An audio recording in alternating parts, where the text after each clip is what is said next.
What's going on, guys? Welcome back to the Blade Dragons podcast. I'm Elliot, And I'm Alex.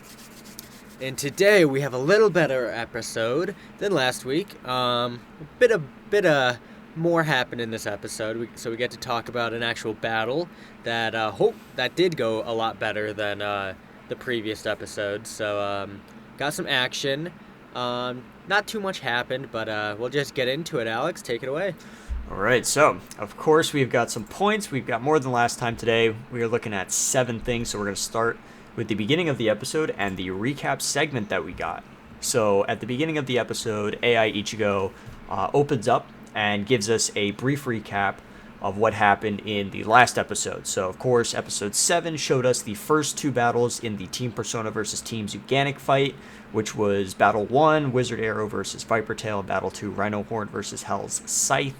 Now, both of those battles we had our issues with, and if you saw our last episode, you'll know what we had said for those. But it's interesting that 8 episodes in is the first time that we're seeing a recap of any kind. I know Metal Fight, at least for the English dub. I can't speak for the Japanese dub, but I know for the English dub there was always a recap before every episode started. And I know with the Japanese dub, we get a preview for next episode. So I'm not sure if this is if they also did that, if they do recaps every episode, or if, this is just one thing. This is streaming on television over in Japan, right? I think it is. I think it's on TV Tokyo. And then it gets uploaded to YouTube. Okay, yeah, because I was just curious, because I was like, well, normally they do that because of commercial breaks or whatever. They do recaps, but no, it's. I guess we did mention that it did start halfway through a battle, so it makes sense that they would just join back up and let you guys know that we're halfway through a 3v3 battle. So yeah, recaps are cool. They did a decent job, showed some good screenshots and videos from the previous battles. So can't complain about that. Obviously, not everyone's going to catch every episode, so just makes sense. Yeah, it is nice to see. And I think AI Ichigo is very personable. She's very entertaining whenever she's on screen, so it's always nice to see that, of course. So that, pretty much wraps up the recap. Also, I think it was formatted as it was formatted like to fit in the anime, it's like, if they took a break, I guess they, I wonder if they did take a break between the battles, which it was their halftime show or whatever, their recap. It wouldn't make sense. Because it was like a screen type thing. Yeah, it was kind of weird. I don't know. I don't think it would necessarily work, because it's like, why would you have halftime two-thirds of the way through, and the battles aren't even that long. It's not like a football game where you kind of have to have a break in between. I don't know, it's kind of wacky. Yeah, the battles aren't as long as some other generations, so I don't know. We'll get into the next point though and get more onto that topic. Yeah, it's all a wacky little world of very short battles. Our next topic, of course, is the main attraction of the episode, which was King versus Common X. So, of course, that's Landclaw versus Drawn Sword, which was a very interesting battle. I think they did a pretty good job with this overall. It was definitely more coherent and entertaining than the previous 2 battles, which, to be fair, both of those weren't necessarily spectacle. And, of course, there were 2 battles in the final round, since they tied after the first match. So you definitely have to keep that in mind. But I think overall, it was pretty cool. Now, it was awesome to see that we had avatar fights. Now, of course, these avatars supposedly are, just 4D mirages. They don't actually exist unless it's Wizard Arrow for whatever godforsaken reason. But it was cool to see a clash. This reminds me a lot of the Leon versus El Drago fight at the end of Battle Bladers and Metal Fusion. So it was kind of cool to see that. And now that you mentioned Wizard Arrow, in the recap, they did not show any attack. And in the actual episode, they showed the arrow. They showed other things, but with the recap, there was no sign of the Beyblades even touching. So, like I said, we don't know if they how they were expecting to animate that, if that was a miss animation, they missed frames or whatever. But in the recap, it did not show any Wizard Arrow shenanigans. Just just normal 4D action, and yeah, the animation was pretty sweet for this battle. I gotta hand it to them that they put some good detail into the power ups and just whatever made it a lot more attractive for only two battles, but I guess it's long enough to span 20 minutes, so it works. Yeah, it certainly fulfilled its purpose. I think it could have been a little better, but honestly, compared to the last two battles, this was a big step up. So I think this episode is not too bad overall versus the last couple of episodes we're kind of a little iffy on. And then of course we get this wonderful shot right here of the lit up Landclaw and drawn sword clashing, which I will say there are a lot of really good aesthetics and visuals in X's anime. So I will Mm-hmm. not dock the animators for pretty effects and all that. I think everything looks for the most part very clean. When they try, they do well. Got It, to give it to them. indeed. And we do have quite a few points now. It was pretty interesting. X was getting a little bit excited here when he had the tie in the first match with King. They both used the extreme dash at the same time, and then both of them had a over finish, so they went into overtime in round two. And in between that, it was the obvious like fake out. Like Beyblade has done this before, where it's like strong character loses, and it looks like they're crying, but they're actually just laughing. And X here is just like, oh, that was so awesome. And he's like, he's looking a little bit sus right now, but at least he's happy. Well, they did that with. I want to say it's like his second or third time doing this reaction. Like I don't remember, but I know he's had this reaction that he just break. Well, yeah, he breaks down and then it's like, oh my gosh, this is so much fun. So it's kind of predictable, but they sold it this time that he went down, he got back up, he went down, and then he held his face, and so it was good, but uh, more emotion from X, so can't really complain. Yeah, it's always nice to see X's face. It's a very personable little lad. Now, one thing that was Mm-hmm. very interesting, that this was expected to be fair. I'm pretty sure that this was in the manga as well, but of course, with Beyblade being a primarily a toy line, with the anime and the manga supporting it and advertising it, it was really cool to see. Um, Between the two battles, King used two different launching styles. The first was very aggressive. He held it up and tilted, and he had the aggressive movement with Landclaw. And then in the second battle, he opted for a more defensive position. So he held the launcher flat and did a straight launch with it, which was really cool. And it's nice to see that correlation with the dual motion gimmick that was mentioned when Landclaw came out. It's got the point bit where it's got the flat ridge on the outside and it's got the little point in the center, so it's capable of moving in two different styles.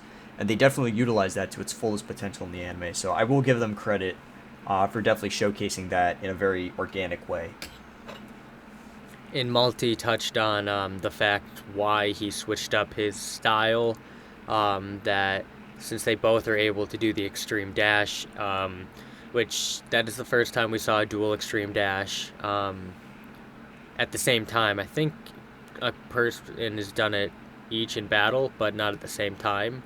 I can't remember, but they said that it was like he knew he could win or he had a chance to lose, so he knew he had to take a gamble and switch up his style.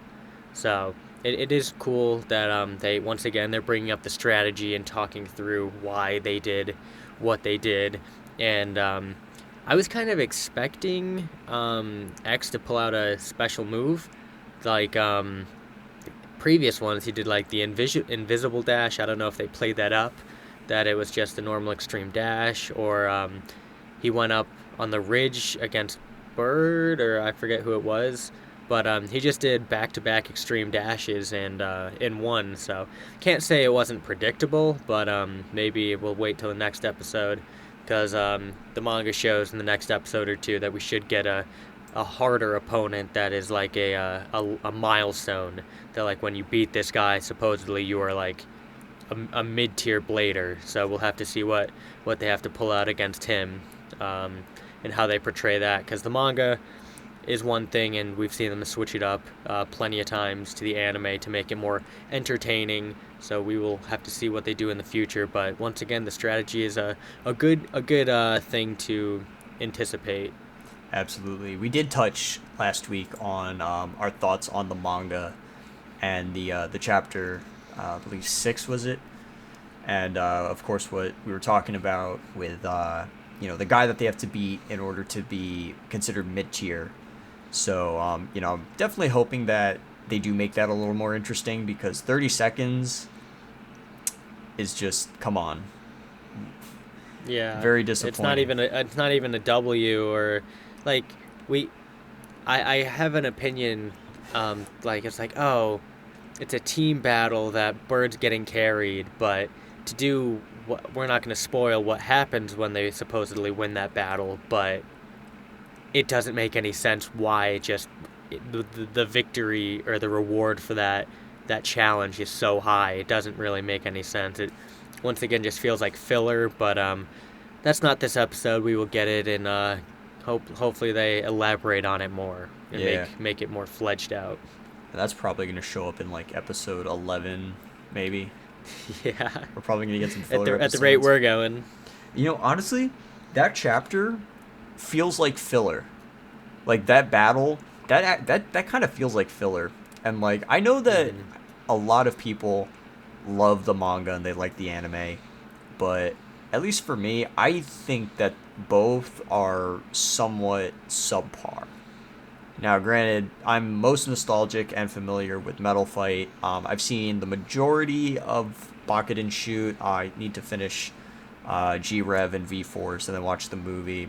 And I've only seen one season of Burst, but compared to the way that all of those series started, X really takes a lot of time to ramp up. I mean, here, this is only a basic battle. This is episode 8. I mean, episode 8 of Bakuden Shoot, I'm pretty sure they were either in the finals or on their way to the World Championships by then.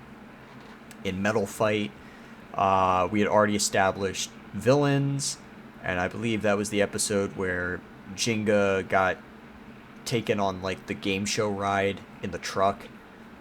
And then episode 8 of Burst, I forgot what happened, but pretty sure it was a little more interesting than, like our first pro battle. Like, it's taken us so long to get to, like, the good stuff thus far. So, it's like, we were excited at the beginning of the anime for 51 episodes, but now it just feels like a lot of it is going to be dragged out to cater to the much shorter battle times. So, I'm guessing that this is a new step for Beyblade. This is something that they've not done before, where they really have to think about what to put in between the battles, since they're much shorter and much more realistic.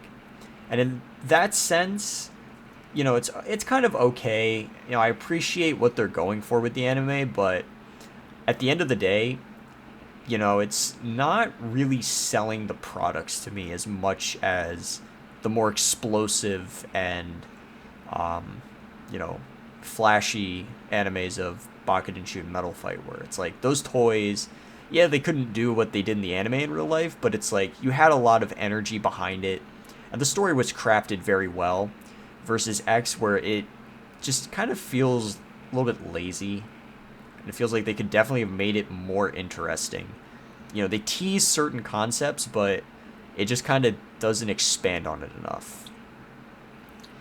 It's weird how they were able to portray so much strength back in Bakuten Shoot and Metal Fight, and they hit Burst and they just lost like all ability to capture the actual strength of a Beyblade. And it's like, I'm just going to put my fist in the air and it's gonna go. It's not like Dragon. I don't know. It's just very different, and like we were we're ready for 51 episodes, and they set up the storyline that it was like, okay, we got 51 episodes. They got 100 floors to climb, and then they do what they did in the manga, and we're like, so what is the other 48 episodes gonna be at this rate, or 42? And it's like, okay, um, they've already done one filler episode. You can literally knock out a whole tournament or a whole this professional. This wasn't. Was this a qualification to get to a certain floor, or was this just the first knockout preliminary for the X Tower? I think this was the first like pro battle. So this is like beginning of the bracket, I think. Yeah, and so now they're. I don't know. I hope.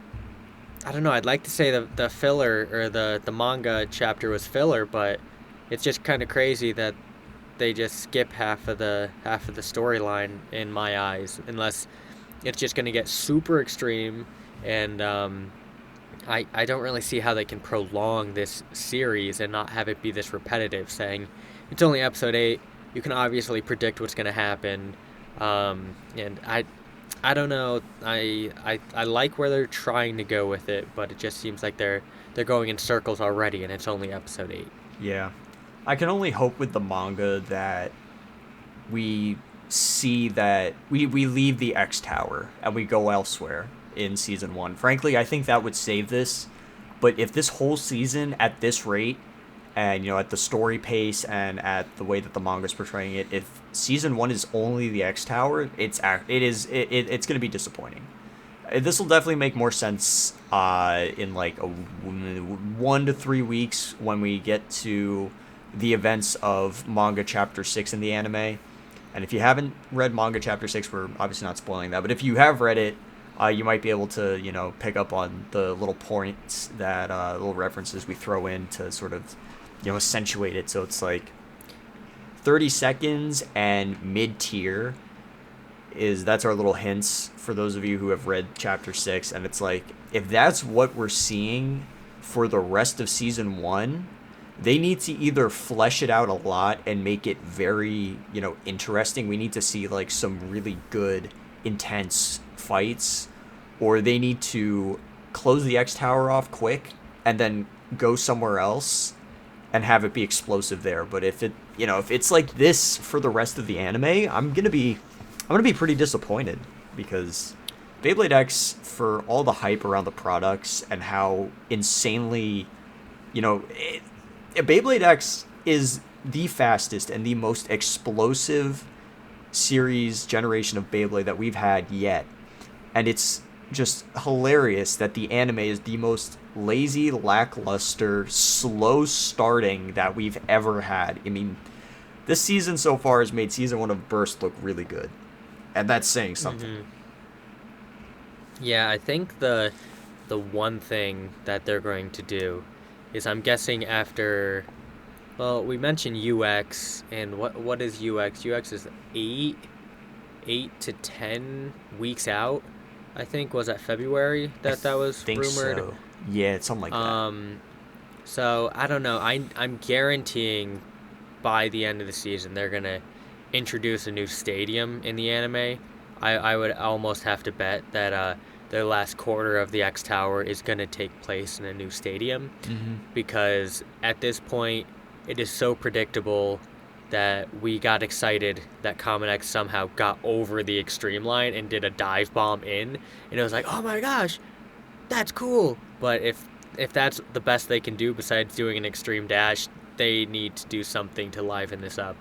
Yeah. Which is a hit or miss, because in Takara Tomi's products, the standard stadium was always the best, and in order to liven up the anime, they would need to do something like, I don't know, they're already blowing our expectations with the new designs, and the only way that I was able to think of was like multi-tier, or like ramps for extreme lines and they clash midair or whatever.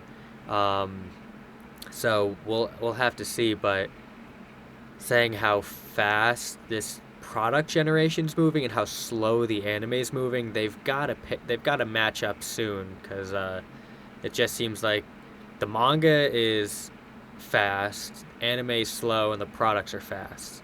So I mean, I guess that's normally how it goes because the anime is always behind, but I don't know.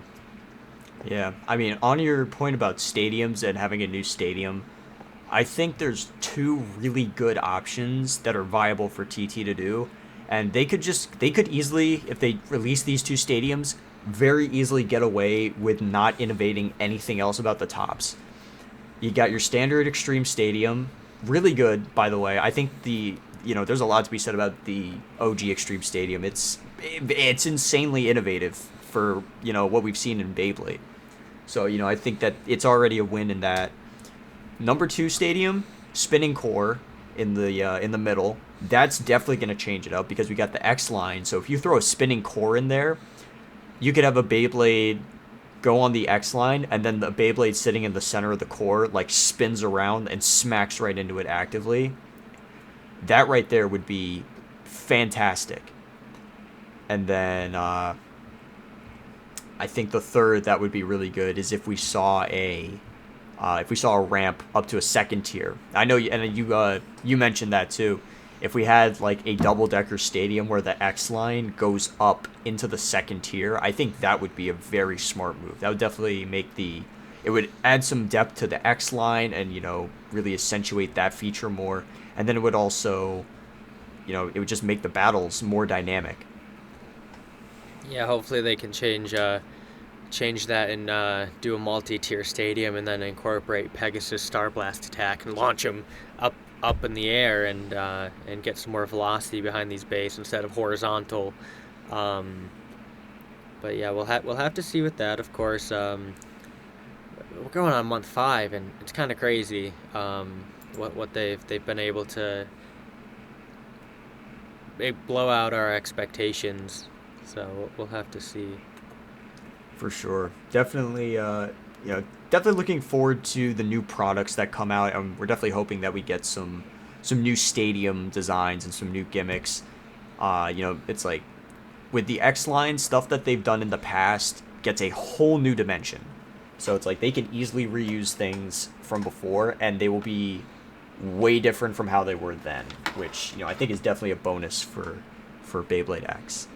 So definitely looking forward to hopefully getting some more product info in the next months as we move forward. Now one thing, if we segueing back into the anime, there was this face that King made while of course going through his little monologue and whatever.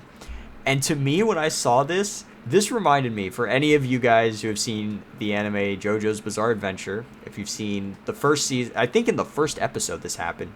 There was a scene where Dio, I forgot to delete all these other images. Rip. There was a scene where Dio makes. Let me open this image in. We get this lovely little image here of Dio kind of yelling at somebody. I'm not going to spoil it if you want to watch it for yourself, but I saw this and I'm like, that is the same energy. They're both blonde. They got like that same like orange eyes, furrow in the eyebrow, and like the same expression on their face. I'm like, oh, that's so funny. It is so accurate. They're twins, except King is actually a decent human. They're taunting each other. Yup. He's like, I'm the winner. Win. No, I'm the winner. We need this. Takara Tomy, Dio please. crossover. We need Dio crossover. We need his Beyblade. We need the world 380. I don't know. Metal Stop point. motion. It just stops the Beyblade mid battle. The Beyblade just doesn't spin. It just when you rip it, it is spinning. It just doesn't look like it. It's got like one of those like spinners on the top. Yeah, it's a gyroscope, and the internals are spinning, but the outside stays still. Yeah, that would be so cool. It would kind of be like Thunder Pegasus from Plastic Gen. I think it was. Oh, Torch Pegasus. Yeah, that with was the it. spinner on the bottom. Yeah, Yeah. you could just rip it without the launcher. That was cool. I would love to see something like that Hmm. come back in like later gens. That would be kind of cool. Although I don't know if they would do that. It would be nice to see though. But yeah, we got a nice I little. don't know. There's technology now. Mm-hmm. So one part that we kind of stuck on for a little bit, we had to double take it. We saw it and we were just like, wait, what just happened? Is when Drawn Sword is going to attack. I believe this was when it came off the X line. It was going to attack Landclaw. The final blow, yeah. For whatever reason, Drawn Sword is a dragon, right? He's got wings. He's got those arms. He's got a long neck and a massive mouth and a sick-looking green tongue, by the way. And of all the places that they decide to have a sword get thrown from the dragon, it just manifests out of his stomach like some sort of weird magical sword C-section that just gets thrown at Claw, and it's like the weirdest thing. It's like he has hands, he has a mouth. You couldn't have him thrown it or have it like explode out of his mouth. Like, come on, what is this? It just looks goofy. In the trailer, doesn't he shoot him out of his wings or something? He goes Yeah, like, yeah. It's or in like Yeah. the intro, I think. yeah. When they do the song, it's like it just kind of manifests like close to his wings, and it's like that would be pretty normal, pretty standard for anime. It would look good for Beyblade, but nope, we're just gonna have it just go right out of his stomach. It's like a Care Bear stare. It is. He just has like the tummy patch, and it's just a sword. Yeah. And it just. Oh my god. Care Bears, we have a new crossover for you. Or crossover with Teletubbies. Oh my god. Imagine we get like a mega Teletubbies Care Bears Beyblade crossover. That would be sick. Teletubby remake, That would- Beyblade edition. That would be oh, the little vacuum dude just keeps vacuuming up all the parts every time they burst. Like, damn it, stop Oh my sucking God. the Beyblades up. We got a damn Roomba. He's not working well. Fucking fire him. Oh my gosh, dude, that little vacuum from Teletubbies, that was the OG Roomba. Oh my goodness. That is so OG. funny. I gotta watch Teletubbies again. That show is kind of fun. Looking back, it's cringy, but I love that little vacuum. That vacuum is. Oh, what was his name? His name was like Nunu or something like that. I don't know. I forgot what it was. I'm gonna get sucked into Teletubbies lore tonight. All right, now we know what I'm doing after the podcast. Wonderful. Yep, right out. Yep. Stay tuned next week for our second podcast, the Teletubby Dragons. Tubby dragons. We just photoshopped Dragoon and El Drago to be fat. We just put Ord there. Oh my god. Or Ord with a tummy patch. Yeah, we photoshopped like a television into this. It just got the sword coming out of it. There we go, guys. That's our next podcast venture. Don't steal man. that. Oh, jeez. I would say that this episode does provide some funny visuals and some entertaining parts. So Yeah. definitely better it's than. It's funny that you pointed out when we were talking earlier. It's like most of the mundane stuff is the stuff we dwell on. That's like, I don't know if we overcomplicate the anime, we overestimate, but it's like we look at the stadium designs and really pick that apart because I don't compare it to other animes. Like, there's nothing really else to talk about because it's like, oh, yeah, Common's gonna beat King, probably with an extreme dash. Oh, they threw a tie-in. Well, that got to do something. Yeah, I mean, like, the story is very, very, like, single-minded. I remember Metal Fight's anime, it's like there was always a lesson to be learned at the end of each episode, whereas X, it just drags out the story so much, and it fills time in such a boring manner.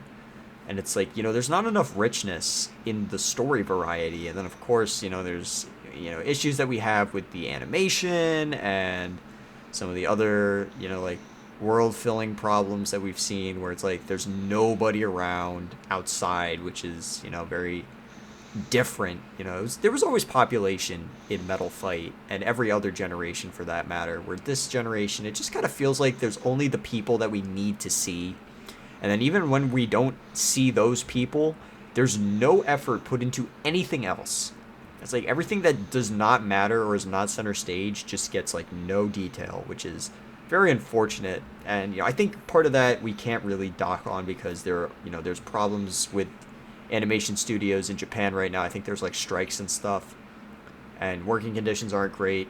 So, but at the same time, there's also fault to be had because this anime should have waited, at least gone through a little more writing, a little more thought process into making the story, flesh out naturally versus just dragging on and, not really having a moral at the end of each episode. Yeah, I mean, it already seems like we touched on, I think, last episode or the episode prior, that it seems like we're already going to look back on these first 4 months as pre-hybrid products because the way Phoenix is coming out, that they're just completely overhauling the bits, the ratchets, and the layers. So it's like, well, in theory, they probably could have milked these designs a little further, made a pre-hybrid layer, and then brought the anime out next season when it's a global release. Like I think they did with Burst, but I don't really know. I can't remember how they But did it with Burst. I don't know. I think they did products first and then the anime and manga second season.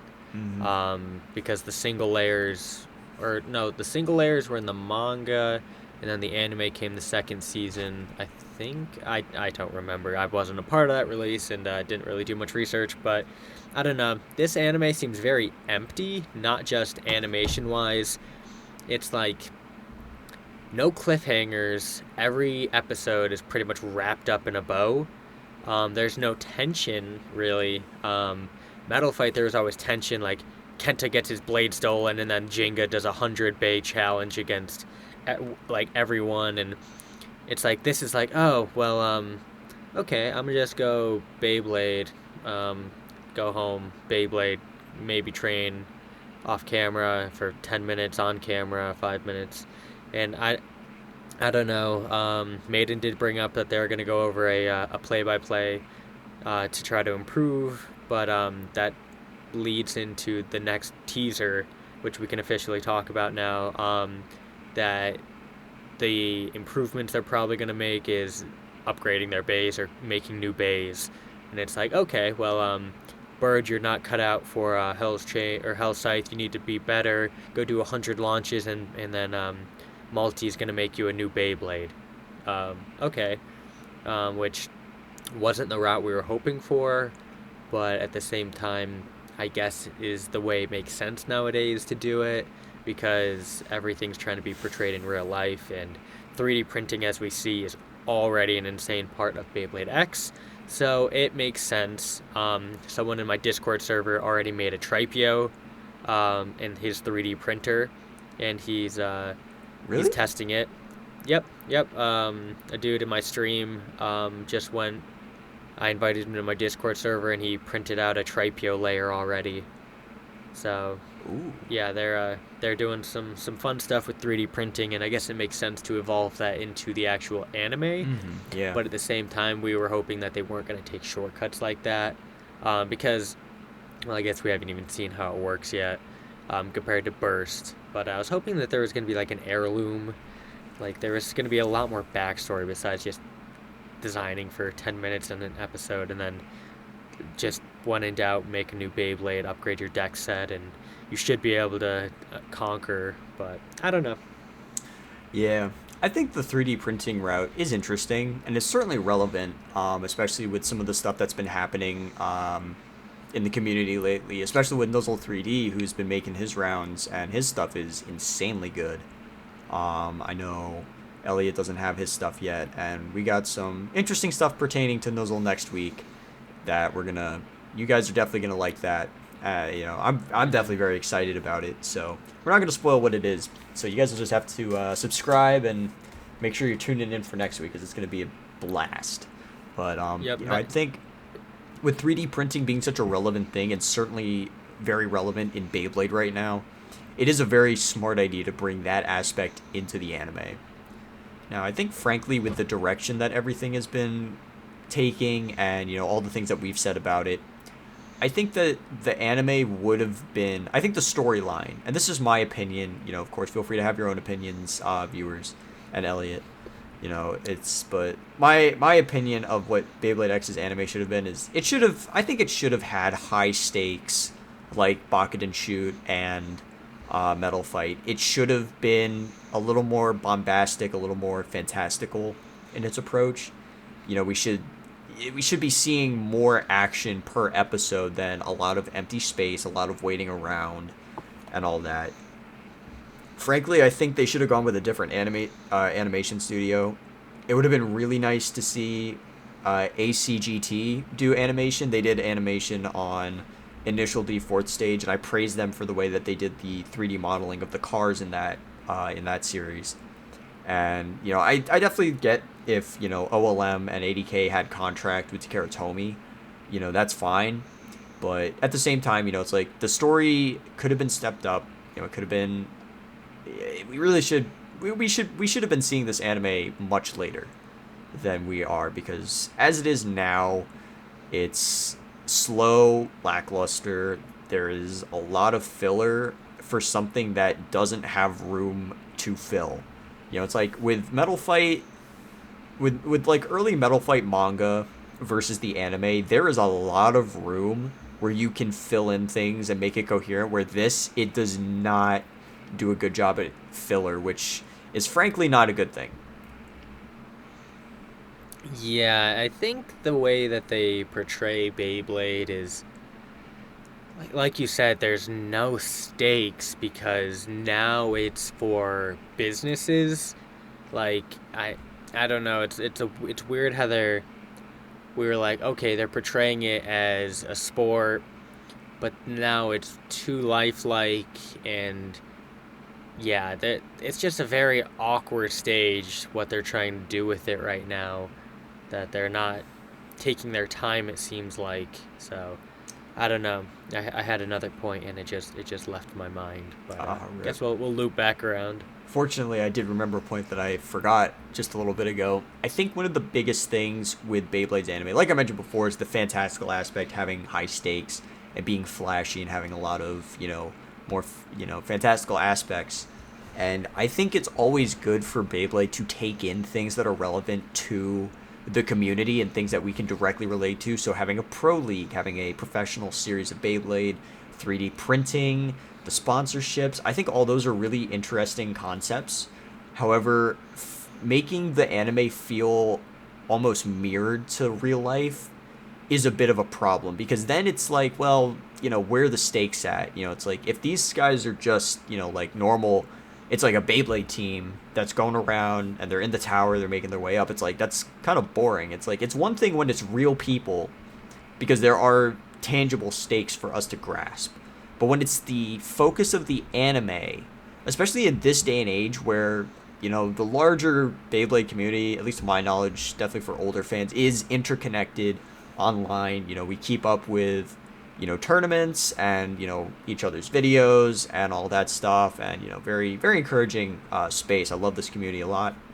I think, like, because of everything and how much of the internet we have at our fingertips nowadays, having the anime reflect almost pretty much exactly what competitive IRL Beyblade would be like in an anime in like the near future, it just doesn't pan out because it's boring. It leaves a lot to be desired in terms of what happens, because if you think about it, IRL competitive Beyblade, especially for the adults, it's like, we Beyblade on the weekends, but then during the week, or weekend depending, when we're not Beyblading, most of us are working, or we're going to school, or we've got other obligations that we have to fill out day to day.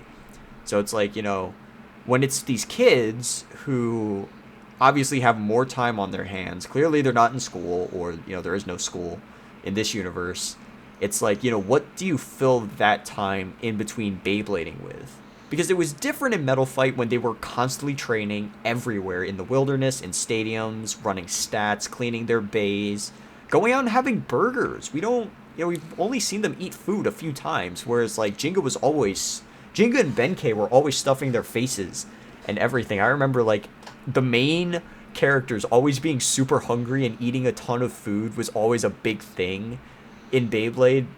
That is not present whatsoever here outside of Common's addiction to sushi, but even then they don't touch on that much. It's like all of the staples that make Beyblade are missing in favor of trying to portray these kids being a competitive sports team like adults are in the real world. Only the issue is, there's really nothing you can fill in between the Beyblade battles to make it interesting, because you can't have these kids working, part-time, full-time jobs or going to school or whatever, because then it's not going to be interesting. But, even then, it would be more interesting than what they're doing now. I think I would actually prefer to see, like, everybody in school or, working jobs, instead of just, whatever we get in between and trying to pan out the episode to make it, fill in just Beyblading. I think the way that they're portraying this anime is different because the generation they were targeting with Burst, any animation could have sold the toys. But like with Metal Fight and Bakatenshu, they sold the products because the anime gave the most unrealistic expectations, and you wanted to use your quarter-sized Cosmic Pegasus to try to do whatever the heck you just watched in the anime, and that's what got people hooked on the products, is trying to keep up with this outrageous storyline and see how you can possibly use these products to do something similar. But now that they're doing less expectations, like, we get better battles in real life than we do in this anime, which is the complete opposite way that it should be. Like, there's no, like we said, no tension in this anime. It's just kind of, we know Team Persona is going to win. Like, it just doesn't make any sense. Like, we got El Drago and Kyoya in the first couple episodes, and those were nail biters. Like, we didn't know who was going to win those, but Team Persona is just so favored, and it just feels like this anime slighted, and I don't know. Besides Bird losing, it just seems like Kamen can't lose because he just keeps pulling out tricks that work a second time because King switches to a defense bay, and I don't know. It just seems like they're really not selling the products to me. It just doesn't really feel like it doesn't. It's not really. It doesn't feel like Beyblade. It's hard to. It's it's like, I think one of the greatest moments of Metal Fight that really shows the peak of Beyblade and how good the first two generations animes were. Episode 2 of Metal Fusion. We see Kenta on his way to see Jinga, but he gets ambushed by the Face Hunters. His Beyblade is stolen, and they use that. They use Kenta's Bay as a hostage to get Jinga to go out and battle Kyoya on top of the tower. And it's like there's tension there because they got to get Sagittario back. And then it's also like, well, Jinga's got to fight Kyoya anyways, so they kind of stack it there. And then Jinga goes up to the tower, and they see Benkei holding Sagittario over the edge, saying that if he doesn't battle Kyoya, he's going to drop Sagittario. And then they show a gruesome, like, imaginative sequence of Sagittario being dropped, hitting the ground, and shattering beyond repair. And it's like, that really caused, that visual instills in you, like, if things go wrong, it's over for Kenta, and it really kind of digs into you. And then, of course, when Pegasus gets flung into the air before it uses its special move, and it looks like it lost, it's like, oh my goodness, wow, he actually did lose. And it kind of gets you there for a second until he comes back, and then he slams full force into Leon, and it's like, it's such a great visual. And I also have to say, maybe it's just me, but I'm a sucker for orchestral music, and Metal Fight soundtrack is very heavily, like, they used a lot of horns, strings, large drums, and the likes, and they mix it with electronic, and it produces a very biting soundtrack. It digs into you, and it kind of really instills the emotions that the story is going for. And I think X's soundtrack isn't bad, but it it doesn't really hit the same like Metal Fight. And then combine that with just no stakes whatsoever.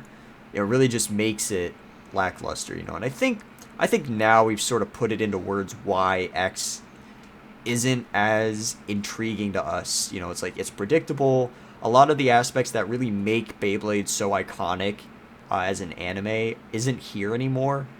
And the approach that they're going to is not bad, but the way that they're executing it, needs more thought. It needs more passion, and that's largely why we've been a lot more negative with our criticisms as of late.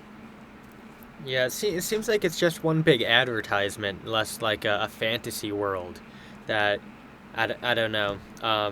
Like we met, I can't recall a single soundtrack besides the intro and the outro. Like I haven't heard any tension, bass drops, or climax builds really. Like mainly because I'm probably focused on the Japanese words, but I don't know.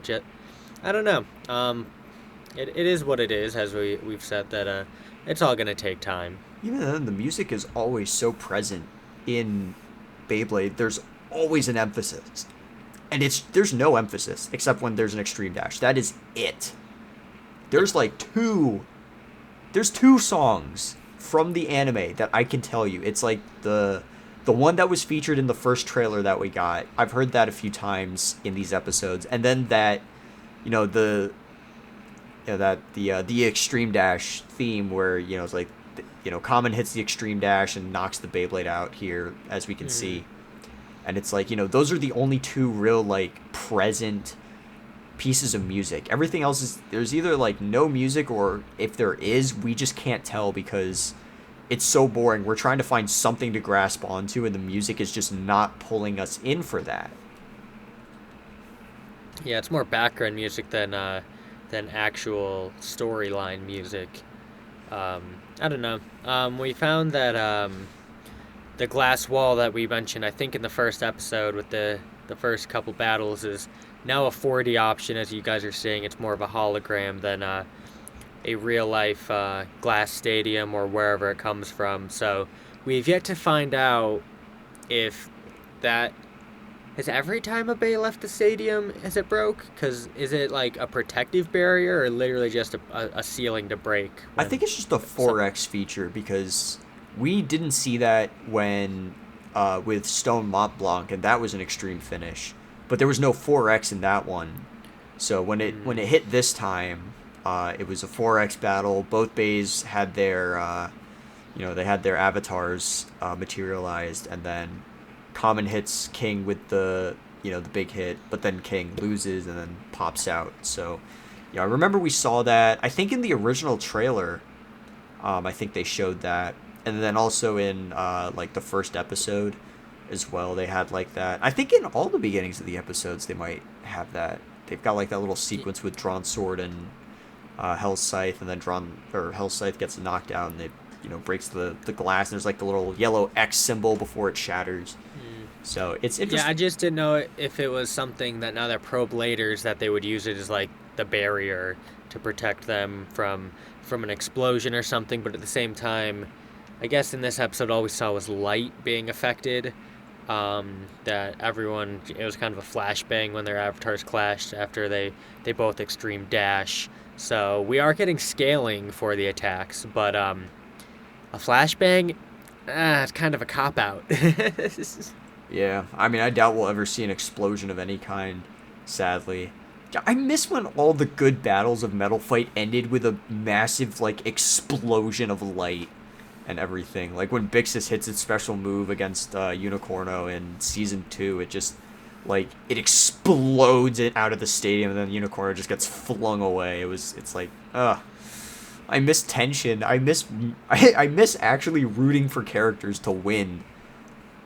Oh my goodness. just a disappointment. But anyways, What other point we got? we're gonna try and keep it positive moving forward. We've griped about the anime enough. After 30 minutes of gripe. I know, right? Oh, it's terrible. But it's just bad that I don't know. It's just where we go because we've always said we want this to do better, and everything we say is not completely negative. That we're trying to look at the bright side through the negative, but it's just kind of where it goes. Like you guys try and dwell on these episodes. There's not a lot of substance there besides the mess ups, really, because if we're power scaling, if we got new attacks, like literally I don't remember, I think Jinga makes like three new special moves in the first season, and we get introduced to them like right away, and they're always implemented a different way because it just has to be in the way Metal Fight stadiums were, but everyone uses the same attacks, and Wizard Parry, and I don't think Viper Tail had a special move. Yeah, he didn't really. Guardian, Lion King had like a Guardian move or something for defense, but yeah, I think Wizard Parry is the only one that's actually had a special move. Yeah, like the only two like actual moves that we've seen are Wizard Parry or Mirage Parry, sorry, which is of course a parry movement that deflects the opponent's attack. That Wizard Arrow has used twice now, and then King's Guardian Beast, which is essentially just a counter attack, which is pretty cool. It's kind of like what is it, Icicle Edge from Gemios in Metal Fight, if anyone remembers that one, where it's like it gets hit and then it zooms back with a counter attack. So I mean, that's pretty cool, but at the same time, it's like we've seen those before. We've seen parries with Rock Aries, anything that has a free spinning part. And then we've seen, counterattack moves. That's a very common thing in Beyblade. So it's like, it's definitely nice to see these, being a thing. But it's like when these are the standout moves apart from the X dash, it's like, that's kind of pathetic. Yeah, we're not asking them to reinvent Beyblade special moves. We're just asking for more. Yeah. Like, I didn't think it was that much to ask for special moves on our main characters. I mean, this is the first series, well, I guess Vault learned how to Beyblade or something, and I don't know, but there's never been an underdog story this weak that I can remember in, like, any anime. Yeah, it's just... But, I don't know, man. It's like Bird goes from competent to literal brain dead. Like, he hasn't been able to get a single word out in an interview, and this is like his 4th interview. He still panics when he battles. It's been like his 5th battle. He's supposedly done 100 battles with Maiden, and he's the most confident until he needs to be confident, and it's like, why would you portray, once again, the captain of the team to literally have no competence in anything besides communicating with 2 people outside of the stadium? I think that's another big issue that X has. It's like, it really just kind of craps on, like, it's, one of its key main characters. It's like Bird, we follow Bird from the beginning. Of course, we get a lot of spotlight on Multi and Common, but I think Bird right now is really, where our focus is at in terms of story beats. And Bird is made fun of and disregarded and just, honestly, a terrible main character. Bird, thus far, is the worst main character that we have ever had in Beyblade.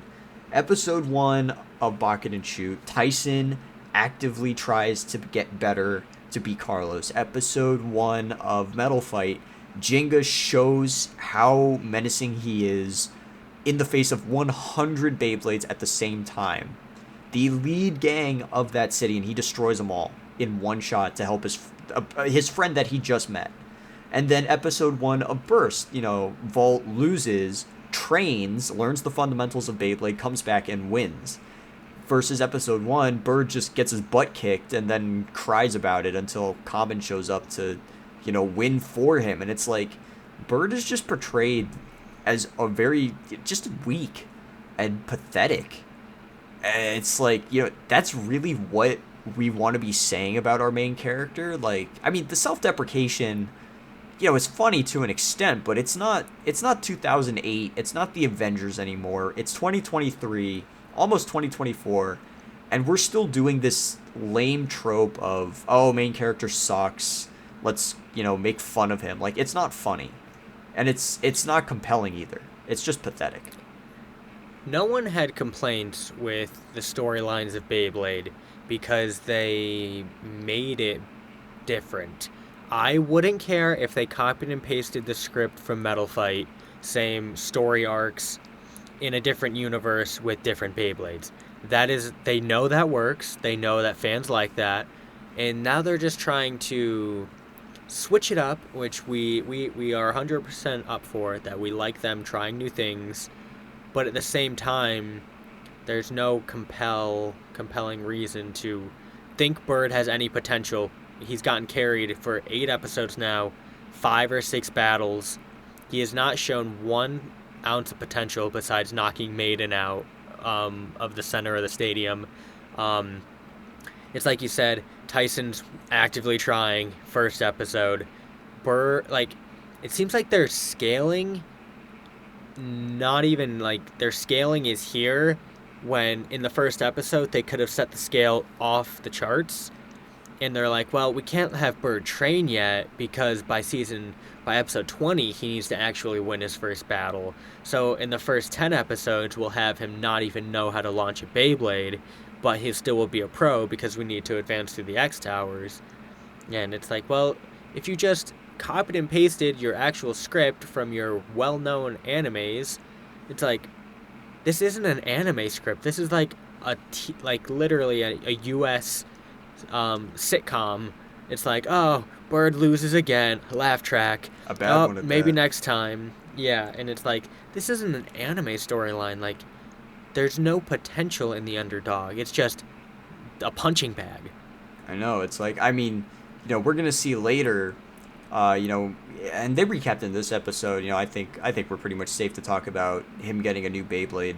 It's like they're literally going to tell Bird that he's not good enough to use Hell's Scythe, so they give him Hell's Chain to tune it better to his his skill level. It's like, really, he's not even gonna work up to be good enough to use the Beyblade that he was given in the first place. Like, look at Metal Fight. We had Benkei, was given Dark Bull, tried using it, and it wasn't listening to him, and it was just kind of going off and destroying everything.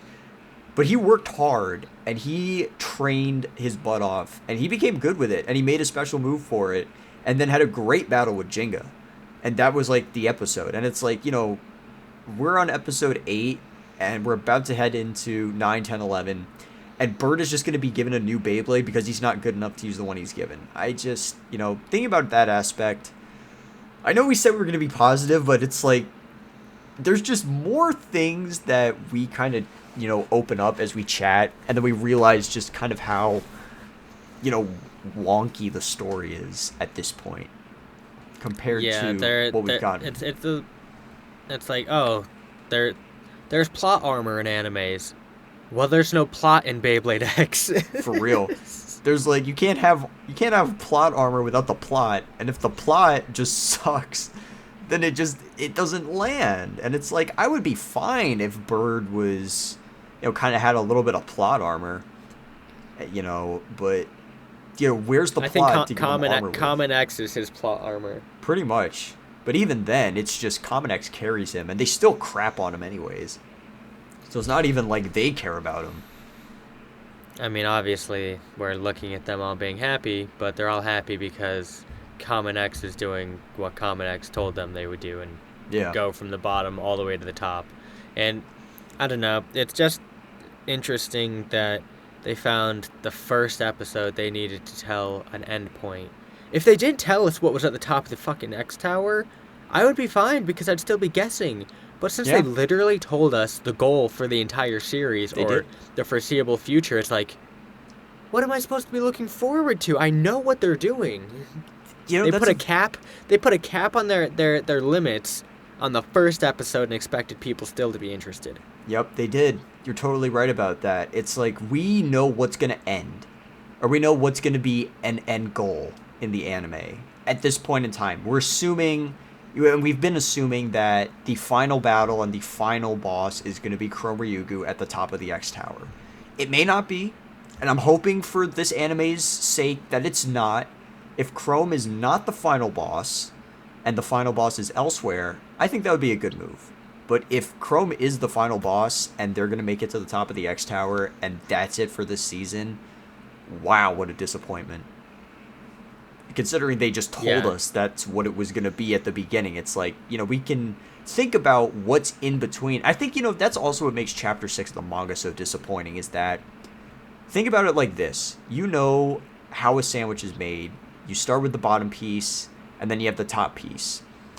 And if Beyblade X is a sandwich, we started at the bottom, but we know what's at the top. And then Chapter 6 of the manga cut half the sandwich out, essentially. So it just made it smaller and less nutritious than it was supposed to be. And ultimately that's going to, underfeed the fans.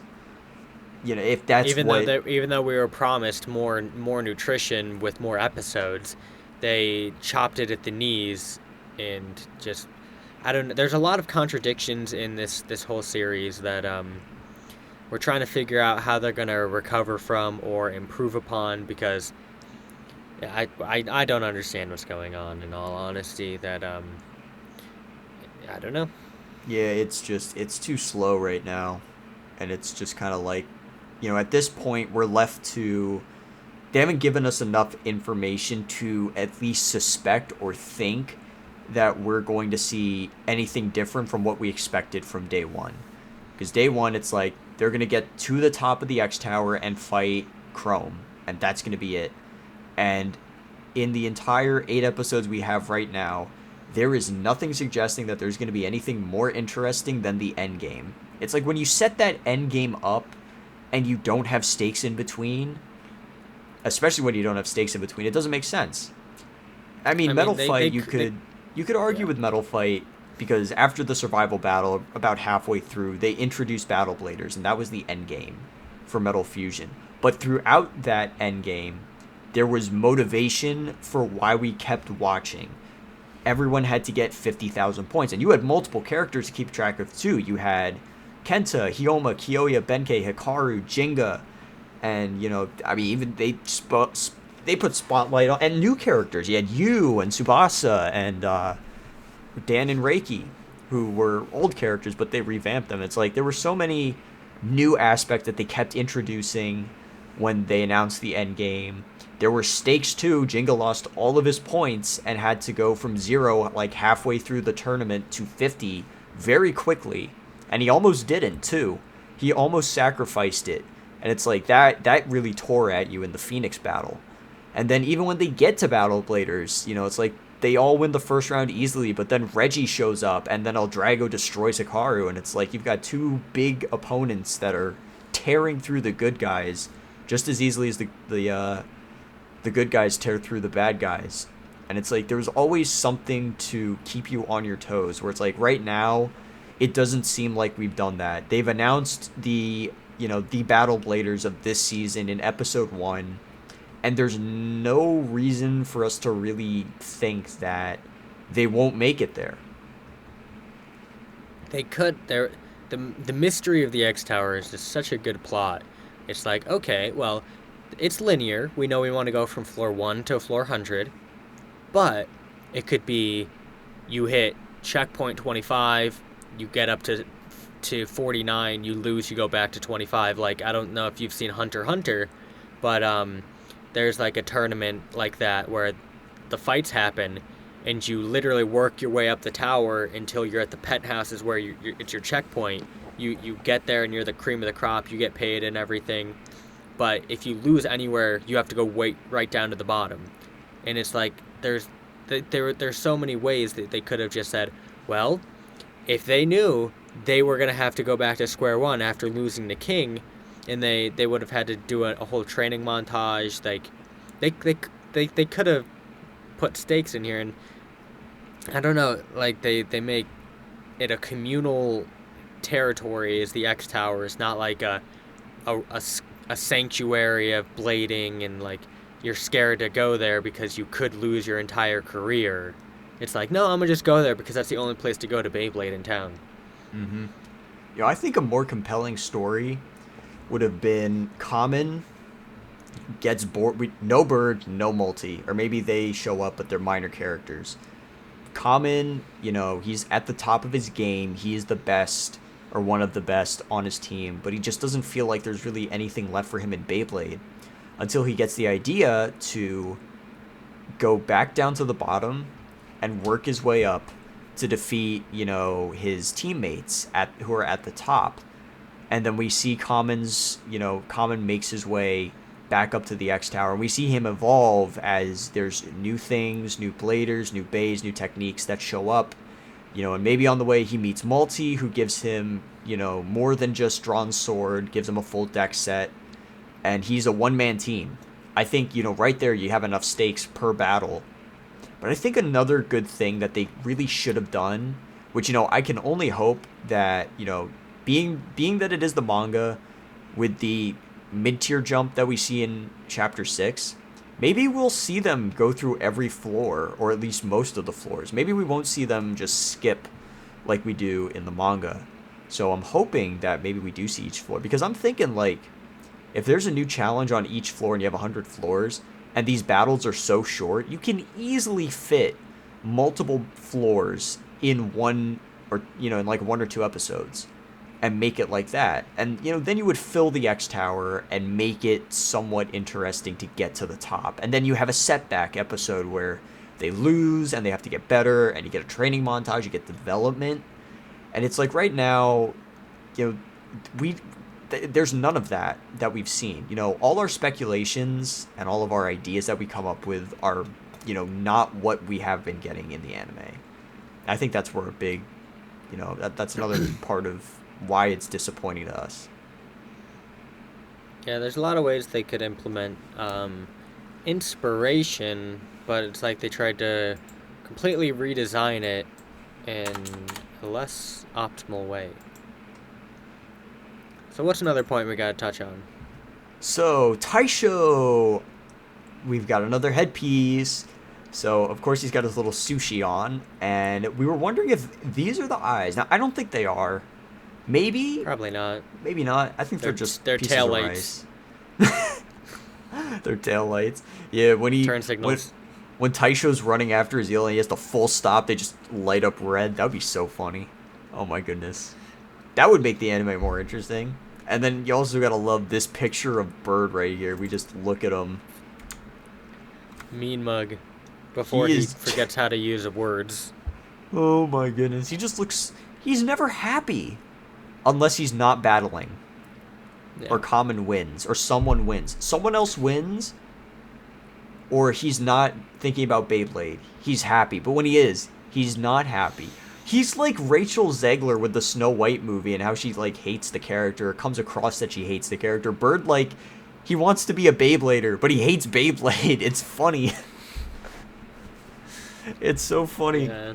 Oh my goodness, this dude. But we do get, like, a little post-battle interview, which... It's okay, I suppose. I mean, they've done that before in Beyblade, where they have, like... they show the, like... mid-tournament conference. They had that in Metal Masters. They had, like, the pre-battle, like, press conferences, which those were funny, especially when Benkei showed up as Masked Bull and was trying to avoid getting, like, caught out by Madoka and Kenta. Oh, man. Those scenes were so funny. All that, like, that funny, like, crazy face humor. It's like, we don't see a lot of that here. I mean, sometimes we get it with Bird, but it's like Bird is the only, and Common are the only two characters that actually do that.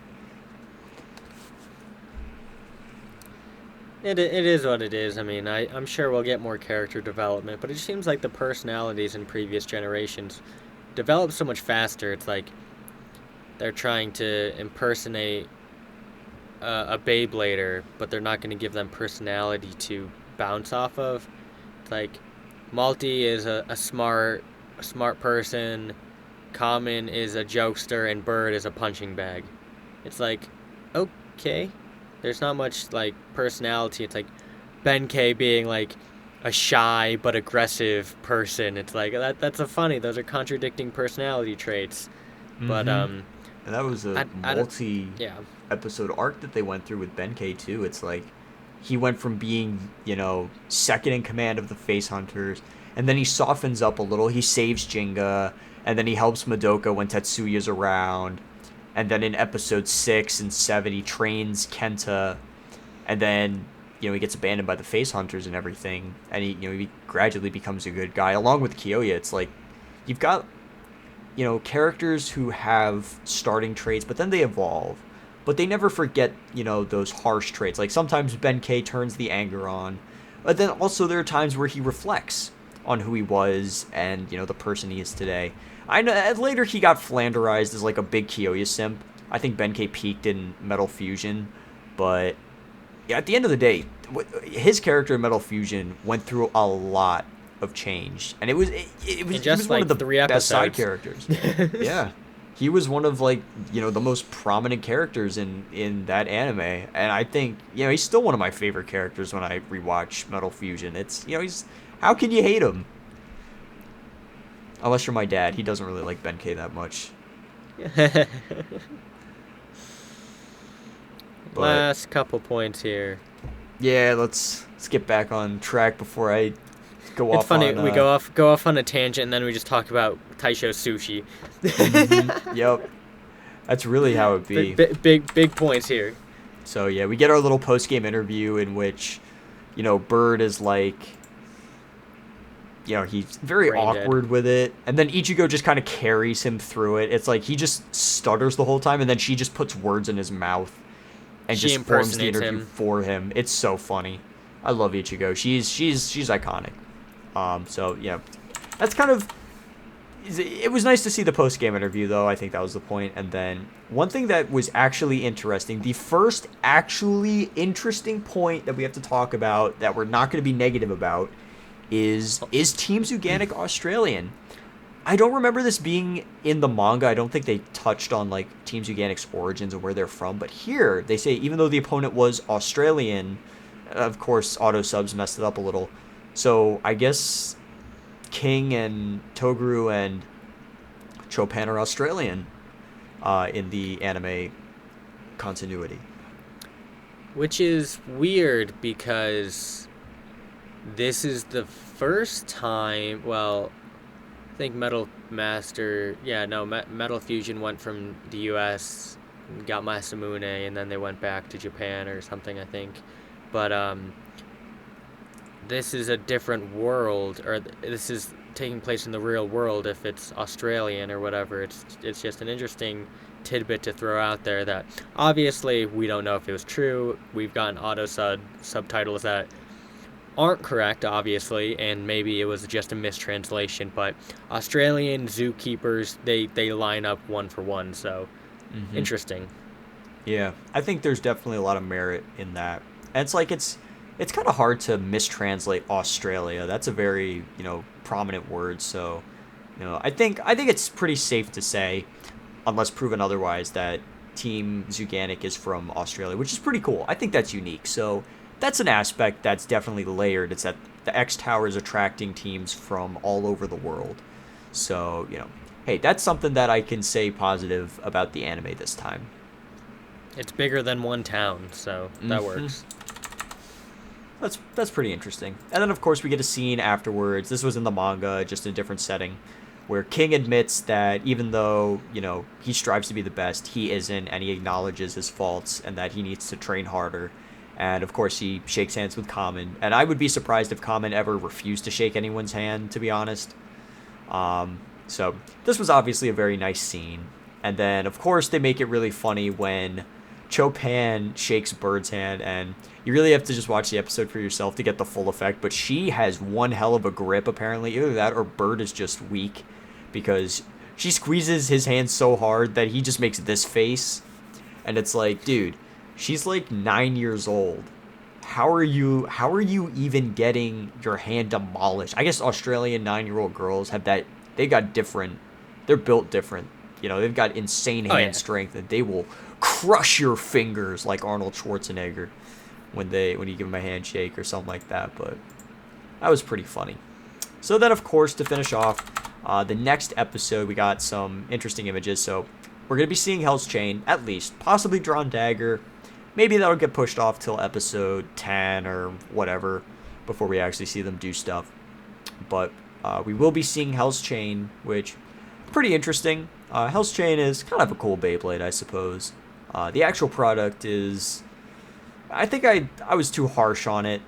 High Taper is a bit lazy, and they could have made the taper a little different from OG Taper, but the black bit chip and the maroon, magenta, dark Pink, purple color, I like that part. I think the blade is really cool. Of course, we're going to see the 3D printing machines. We did mention this earlier, so we are going to be seeing how Beyblades get made. Hopefully, we'll see some visualizations. Is it actually like traditional 3D printing, or is there going to be some different aspect that they introduce? We'll have to see next week when we get the episode, or when you guys are seeing this tomorrow, because it'll be Friday, the day after this comes out. So definitely curious to see what goes on with that. And then we are going to see, I do not believe this was in the manga, we're going to see a battle between Hell's Scythe and Hell's Chain. Now, we did mention earlier, Hell's Chain was created for Bird to be a little easier for him to use at his current skill level instead of Hell's Scythe, which, is apparently a very tough Beyblade to master, and Bird is just, not good enough to master it, so they make Hell's Chain for him to be a little better.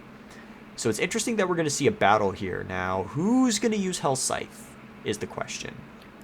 Because we already heard that in subtitles, Malty said she couldn't control it, and if Bird can't, maybe Bird gets Hell's Chain. Is he actually a good blader? Obviously, that's probably going to be the case. But Malty said she can't control it. I don't know. It's just a weird thing that, well, if a blader can't control it, why would they choose to match it up against his new Bay if it's not going to be a true portray of the power? But once again, maybe the auto subs mistranslated or whatever, and it'll be a good battle. But at the same time, why would he need a new Bay if anyone can control Hell's Scythe? Yep. Yeah, maybe Common uses it. I could see Common using Hell's Scythe and being decent with it. So but I think we did see Malty launch it, or Malty in the previous frames before this. So I don't know. We think it's Malty, but we will see. Yeah. Yeah, we'll have to find out who actually launched it. Maybe Maiden. That would be pretty cool. That would give a little more depth to Maiden's character. I would hope. I can only hope that we do get some more Maiden action, because Maiden is a fantastic character. So I'll say that before we get into trouble. But anyways, so I think that really just wraps it up for this episode. I think at the end of the day, the episode in and of itself is better compared to some of the other episodes that we've gotten. But at the same time, there's still a lot of things to be desired, which of course we've already spent, a ton of time talking about today, so we won't hash into that. But it's like, there's a lot of things that could be changed, a lot of things that need to be stepped up, and things that, are in the past that we can't change. So maybe going forward, hopefully we'll try and, I think we'll make a push to not be as negative. We'll definitely, put our criticism out, but, looking back on the past, hour and 20 minutes that we've spent talking about this, I do feel a little bit, down, because we spent so much time talking about how, better this could be, and, a lot of criticism. So we'll try and make it more positive going forward. Yeah, I mean, in theory, we could do different things, but the way that we run this podcast, we just talk, and if we only talked for 20 minutes, we'd end on a good note, but we get to thinking different things, and it just ends up going downhill because it all wraps around to potential not being met. Yeah, so we'll see going forward. We'll make an effort to not dwell too much, but at the same We time, if try not there's to, but it just happens. yeah, so we'll see what happens. We'll make an effort to be a little more positive, but if there is criticism and comparisons that we want to make, we'll make those, because it wouldn't be too fair if we panned, or if we started pandering to be more positive. So we'll keep it natural, of course. Yeah, So yeah, we're not going for any reactions here. We're doing genuine takes. Like yep. we're not gonna sugarcoat it. We're not getting paid. We're not gonna just be like, this is the best anime ever. Go buy my link on takaratomi.com. Yep. No, if you want real takes on real Beyblade fans, this is what we're doing. And until we get a reason not to dwell on different topics of the anime, it's kind of just whatever happens in our conversation and the direction the episode goes. So it's kind of sad, but the truth.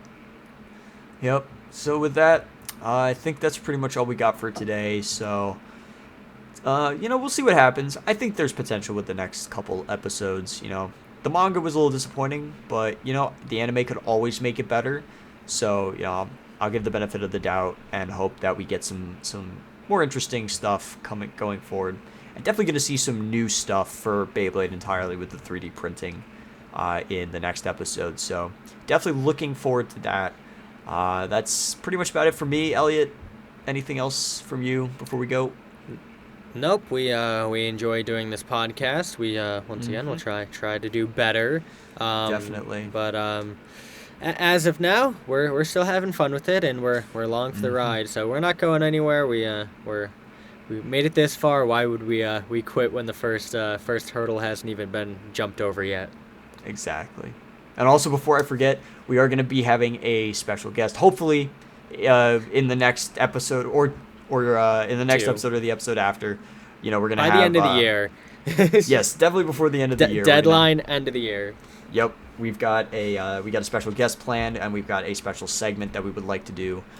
So we're working on that right now, and it's related to 3D printing with Beyblade and being relevant in the community. So a lot of you, I think, what are we at? 18 subs now? Yeah, actually, let's 19. 19? Oh, we went up. Oh, let's go. Let's check it out. Where's Blade Dragons? Shimmy, shimmy, shimmy, shimmy, yeah, shimmy, I'm subscribed to so many people now. Here we go. 19! Let's go. Oh, look at that. Organic. And now both of us are also... Past we're both 100 over subscribers. We're in 3 digits. We're both in the 3 digits now. And Elliot has surpassed 500 as well. Congrats once again, man. Thank you. Huge milestone. You got those 100 subscribers. Now the ball's gonna roll. Good for you. Exactly. So no comments on that one on episode 7 yet. Interesting. Yeah, I don't. Okay. Is what it is. Yep. Maybe next time we'll have some stuff to talk about. I think we need to. Yeah, I think we'll start off the episodes a little differently. Instead of getting right into it, maybe we'll dwell on some community topics to get you guys engaged, because that probably would make more sense. Yeah, that would be awesome. To get you guys communicating with us and actually feel like you are part of this conversation, other than us just talking at you. Yeah. So feel free to leave your comments and your ideas and criticisms in the comments down below. And we'll going forward, we'll start the episodes by talking about what you guys had to say and your opinions. So I think that's definitely a topics great idea. that you want us to cover. This podcast is not just for the anime; it's for the whole series of Beyblade X. So if you guys have any topics, questions, theories, you can join either of our Discords. They're on our personal channels. I don't think they're linked in our description on here, but leave them in a comment. We got a lot of community posts that people have questions about, so let us know, and we will give you our opinions. Yep. So once again, be sure to go check out our personal channels and our social media accounts. Also check out our Discord communities. We are very much intertwined, and we do a lot of great conversations in there. Leave your comments and ideas, questions, anything you want to see in the next episodes in the description or in the comments section, and we'll be sure to take a look at those. We always are open to criticism and ideas. And stay tuned for, December, because we have a very awesome special guest planned. that we're definitely very excited to talk about as it pertains a lot to the products, which, as much as we crap on the anime, the products are definitely so much fun, and we definitely love talking about those. So stay tuned, and we'll see you guys in the next one. Yes, sir. Blade Dragon's out.